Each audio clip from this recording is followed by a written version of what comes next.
Tiempo para recibir aquí en nuestro escenario del Comercio TV a la Secretaria General de Comunicación, a la señora María Caridad Vela.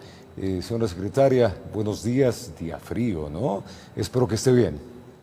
Buenos días, qué gusto estar con ustedes. Sí, un día bastante frío, pero de todas formas con mucho ánimo para recibir el año. Eso es importante, ponerle buena energía y desearle que el ánimo de ese optimismo se mantenga estos próximos 365 días. Señora Secretaria, entremos a materia. Una vez que el estado de excepción quedó sin efecto, el COE Nacional pues resolvió nuevas medidas para prevenir el repunte del COVID-19. ¿Cómo quedan, pues, en estos escenarios el tema inicial de las escuelas y colegios, los planes pilotos, que esto es lo que más les preocupa, sobre todo a la familia en estos días? Bueno, lo que sucedió con la invalidez del estado de excepción es que el Estado, el gobierno, pierde la potestad de poder dictaminar o emitir resoluciones en relación al toque de queda y a las restricciones vehiculares. Todo lo demás sigue estando bajo la potestad del COE Nacional y dentro de eso trabajo, educación y ese tipo de aspectos. En cuanto a educación, lo que se ha determinado es que hasta el día 18 nadie vuelve a clases, no se retomarán las clases presenciales, no se activarán nuevos planes pilotos, se hará una evaluación previa al día 18 para establecer si es que se puede continuar con lo que estaba planificado o si es que tienen que haber nuevas medidas restrictivas en relación a la evaluación que se haga del número de contagios en estos 15 días que nos quedan por delante. El tema de docentes, ¿cómo queda? Porque también había un plan piloto para los profesores de estas escuelas y colegios. Bueno, fundamentalmente aquí lo que cabe aclarar es que los docentes van a estar prácticamente en la primera línea de vacunación. Recuerde que en la Ya. tercera semana de mayo recibimos ya las primeras dosis y la idea es que ellos vayan reintegrándose poco a poco. De momento lo que los docentes hacen es volver a activarse dentro de sus labores, pero no presencialmente, es decir, no a dar clases, sino solamente para efectos organizativos, para efectos de planeación, perdón, pero no para dar clases presenciales a los alumnos. Es una época muy, muy complicada en la que la complicación surge por el exceso de contagio, por los desmanes sociales que se dieron a fines de año, y eso está causando una saturación de camas de hospital. De tal manera que primero hay que evaluar cómo estamos en la situación de contagios para ver cómo decanta esa evaluación y nuevas medidas, tanto para trabajo cuanto para educación. Ya que topamos ese tema, ahondémosle un poquito más. El tema, vamos primero en orden. El tema del COVID-19 en el Ecuador, ¿cómo estamos? Usted habla de una saturación de las camas UCI. Así es, está muy grave. Se ha incrementado el número de contagios. Las camas de UCI de las ciudades grandes están a tope. Guayaquil tiene un porcentaje un poco menor que Quito. Sin embargo, no podemos jugar con eso. Ya sabemos, ya vimos lo que pasó en marzo y abril del año pasado y sabemos que es cuestión de horas o de pocos días el hecho de que se termine de saturar esa capacidad hospitalaria. Lo que está funcionando muy bien es la atención primaria de salud. Es decir, llegan pacientes con síntomas, se les hace la prueba y se les controla en unas carpas exteriores colocadas para ver si es que es necesario ingresarlos a la sección hospitalaria o si es que desde ahí ya pueden retomar a sus casas. ¿Cuál es la intención de esas carpas de atención primaria? En primer lugar, hacer el seguimiento y el monitoreo del desarrollo de la enfermedad. Y segundo lugar, pero no menos importante, es evitar que vuelvan a sus núcleos familiares y sean motivo de contagio para sus familias. Entonces, es una especie de aislamiento preventivo y también de cuidado primario en el tema médico. Pero estamos en este momento, el gobierno lo que está haciendo a través del Ministerio de Salud es activando todas las estrategias que implementó en los meses de abril, mayo y junio para incrementar su capacidad de atención médica, incrementar la capacidad hospitalaria, incrementar el número de respiradores y de elementos médicos que se requieren para tratar esa enfermedad. Pero eso quiere decir que estamos alcanzando un punto de saturación. Cuando tenemos que activar todas esas situaciones que se activaron en el peor momento de la pandemia, quiere decir que estamos en serio riesgo de volver a esa etapa. A ver, ahí se plantean varios escenarios. Uno, la Corte Constitucional declaró ilegal el estado de excepción. No hay cómo plantear un nuevo estado de excepción. Hay peligro de confinamiento. Tomemos en cuenta que Inglaterra, con todas las vacunas, con todo lo que está haciendo, pues se planteó el tercer confinamiento total en Inglaterra. ¿Hay peligro que pase eso en el Ecuador? Habría que analizar, o sea, el peligro en este momento tiene que evaluarlo cada uno, ya que la Corte Constitucional determinó que el presidente no puede decretar un nuevo estado de excepción por esta misma situación. Habrá que analizar cuáles son las herramientas que tenemos, porque realmente, legalmente, el gobierno no tiene otras herramientas para controlar, por ejemplo, la circulación o decretar toques de queda que no sea a través de un estado de excepción.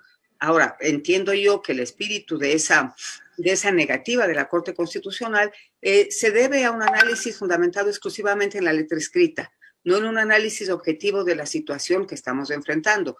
Creo yo que llegado a un punto de calamidad como el propio superior, abogado, representante superior de la Corte Constitucional, el doctor Salgado lo mencionó, que estando frente a una situación que podría ser apocalíptica, tiene que prevalecer el derecho a la vida, tiene que prevalecer la obligación de los magistrados para salvaguardar la vida. Entonces, pienso yo que una necesidad de un nuevo confinamiento, si es que llegaría a darse, o de un nuevo estado de excepción, si es que llegaría a darse, tendría que ser previamente conversado entre las partes para encontrar el mecanismo y dar todos los fundamentos, todos los sustentos de explicación que nos llevarían a tener que enfrentar una situación así. Le pongo este escenario porque estamos a un mes de elecciones. ¿Qué pasará con eso? Si estamos en este momento, ya usted está diciendo en un estado grave, en un mes la gente va a salir al tema de elecciones. ¿Ahí qué va a suceder? El COE Nacional está haciendo un exhorto al CNE para que amplíe los horarios de votaciones para lograr el efecto que logramos en los establecimientos comerciales, es decir, que la gente pueda asistir, pero que al tener más horas para asistir haya menos confinamientos, menos aglomeraciones. Se está también recomendando al CNE que imponga una restricción para la gente que ingresa a los recintos electorales, es decir, no se puede ir acompañado a votar. Tiene que ingresar al recinto electoral solamente la persona que va a votar, no puede ir con toda su familia. Hay que mantener el distanciamiento, incluso en relación al número de papeletas se está tomando más o menos el tiempo que necesitaría cada persona para votar, para tratar de planificar en base a eso. Pero sí estamos ante una situación bastante complicada, sobre todo estando a las puertas de un escenario electoral al que los 17 millones, bueno, la parte votante de los 17 millones de ecuatorianos tendrá que asistir masivamente. Sin embargo, lo preocupante ahorita es lo que nos queda por delante en estos 15 días. Vemos que a pesar del estado de excepción, hubo las celebraciones por el triunfo de Barcelona que desafiaron lo que mandaba la ley en su momento. Vimos aglomeraciones en espacios públicos en todas las ciudades del país, en Quito, por ejemplo, en la calle Piales, en el centro histórico, en Guayaquil, en la zona de la Bahía. Y vimos con asombro y realmente con incredulidad brutal una fiesta que se desarrolló en Guayaquil, en una zona denominada Cristo del Consuelo. Que con una fiesta en el espacio público, en la calle, sí, claro, que fue el 1 de enero y que duró como 12 horas, que congregó a miles de personas donde ninguna tenía mascarilla, donde no se mantenía distanciamiento social, y toda esa gente, más allá de que estuvo en esa zona sin tomar ninguna precaución, hay que considerar que cuando salieron de esa zona fueron probablemente a sus casas, a los centros comerciales, a los parques, a la aerovía, a todos estos sitios donde al convertirse en un factor contaminante del virus, tienen una manera de esparcir estos contagios que no lo podemos predecir. Entonces estamos frente a 2 semanas muy críticas de análisis de esa situación y de eso dependerá la normalidad que vivamos a fines de enero y para el periodo electoral. Complicado el panorama frente a las elecciones y frente a un rebrote que puede ser sumamente grave. Que el tema de las vacunas, ya que estamos en el mismo carril, secretaria Vela, ¿cómo estamos con el tema de las vacunas? Se habló de que llegaban en enero, eso lo dijo el presidente, luego se habló de que ahora es en marzo, pero para la primera línea, la población finalmente, ¿cuándo se va a vacunar? Que también es parte de esto de lo que estamos viviendo. A ver, aclaremos el tema. Hay un primer lote de 50,000 vacunas que llegan la tercera semana de enero. Eso está confirmado, no sé la eso sí exacta, llega. Pero es la tercera. Eso llega, está confirmado. Y esas 50,000 vacunas se van a utilizar en las personas que están, lo que hemos dado por llamar la primera línea de combate al virus.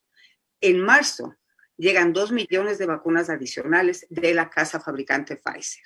Adicionalmente a eso se está negociando otra compra de 2 millones de dosis más de vacunas con la misma casa fabricante Pfizer. Y paralelamente a eso, entre marzo y junio, seguiremos recibiendo el resto. En total son 9 millones de 18 millones de dosis que se convierten en 9 millones de vacunas. Es decir, para vacunar a 9 millones de personas considerando las 2 dosis que necesita cada uno.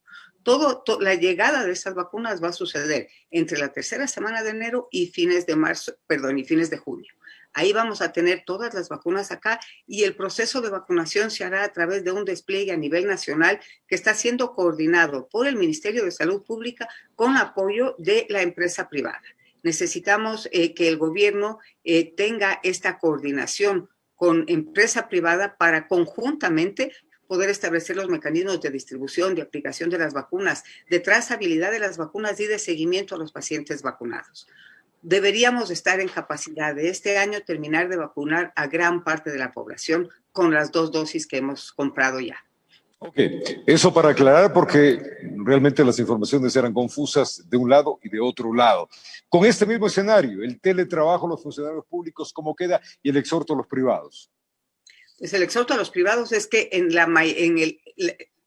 hagan todo su esfuerzo para que la mayor parte del trabajo se haga a través del teletrabajo. Y los empleados públicos de igual manera, pero se deja en potestad la decisión de cada jefe de entidad pública, de cada ministro o de cada director de entidad pública, para que determine quiénes son los que deben asistir presencialmente y quiénes pueden hacer teletrabajo, siempre precautelando que no haya más de un 30% del aforo en las oficinas físicas de cada institución.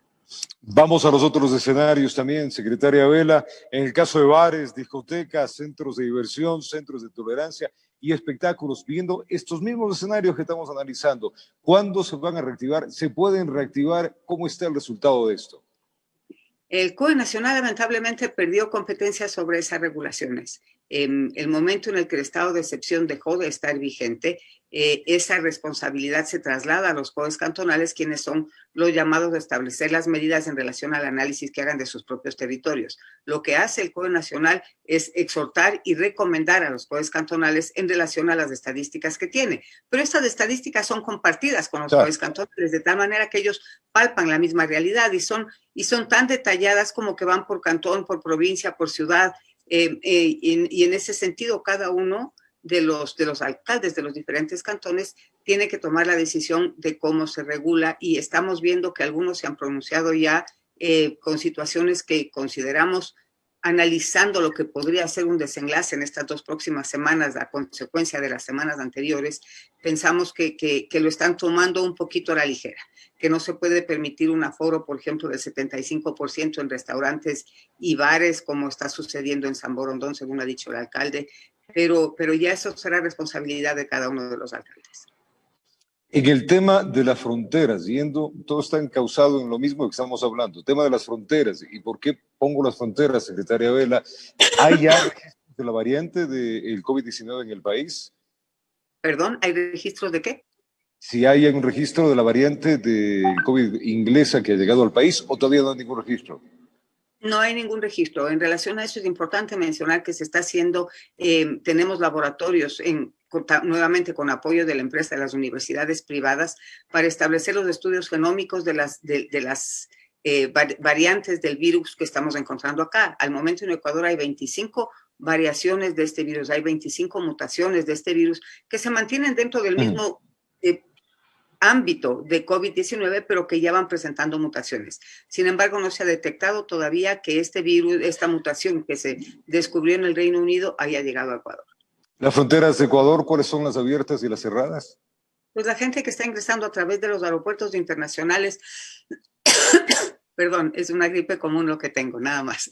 La gente que está ingresando a través de los aeropuertos internacionales, todo el mundo, sin ninguna diferenciación, tiene que traer una prueba PCR negativa realizada máximo los 10 días antes a su viaje, y si es que no la tiene, tiene que hacerse la prueba rápida de antígeno en el aeropuerto.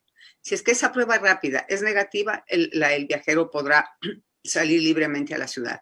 Si es que esa prueba de antígeno es positiva, tendrá que hacer una cuarentena obligatoria en alguno de los hoteles asignados para el efecto, y en caso de ser ciudadano ecuatoriano tendrá que hacer esa cuarentena en la residencia en donde viva, en la ciudad en la que vaya a establecerse. Las fronteras permanecen cerradas, abiertas únicamente las oficinas comerciales con Colombia y Perú para no impedir que la producción y que el intercambio comercial siga activado de la manera que podemos hacerlo. Sin embargo, ahí sí se están tomando otro tipo de restricciones y controles bastante más profundos, ¿no? Como cerrar esas fronteras para evitar un ingreso masivo de gente que podría no estar completamente sana.